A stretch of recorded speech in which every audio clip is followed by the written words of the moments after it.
Ahmedabad commissioner કચેરીમાં crime conference પાછલા 3 વર્ષમાં પોલીસની કામગીરીની સમીક્ષા। અમદાવાદ શહેરમાં ક્રાઇમ કાબૂમાં હોવાનો સીપીએ દાવો કર્યો। મહિલાઓને લગતા ગુનામાં 3 વર્ષમાં 27.96% ઘટાડો આવવાનો પોલીસ કમિશનરે દાવો કર્યો છે। 3 વર્ષમાં શરીર સંબંધિત ગુનામાં 21% ઘટાડો, મિલકત સંબંધી ગુનામાં પણ 3 વર્ષમાં 32% ઘટાડો, એટ્રોસિટીના કેસમાં પણ 3 વર્ષમાં 40% ઘટાડાનો દાવો, આર્થિક ગુનાઓ પણ 47.36% 3 વર્ષમાં ઘટ્યા હોવાનો દાવો કરવામાં આવ્યો। સીસીટીવીને કારણે ચોરીના કેસ ઉકેલવામાં વધુ સફળતા મળી।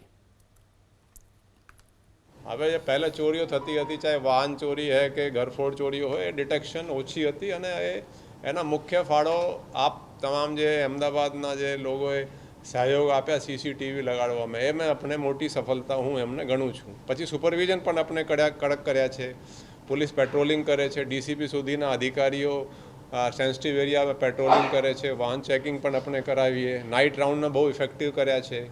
પોલીસ નાઇટ રાઉન્ડ બરાબર કરી રહી છે, એમાં આવીને એક રજિસ્ટર છપાવીને દર નાઇટ રાઉન્ડ વખતે 2 થી 3ની વચ્ચે આવીને સહી કરે છે।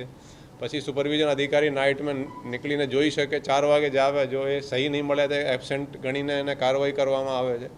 ઓવરઓલ સુપરવિઝનનો પણ ઇફેક્ટિવનેસ વધારી છે અને ક્રાઇમ ખૂબ જ કાબૂ હેઠળ છે।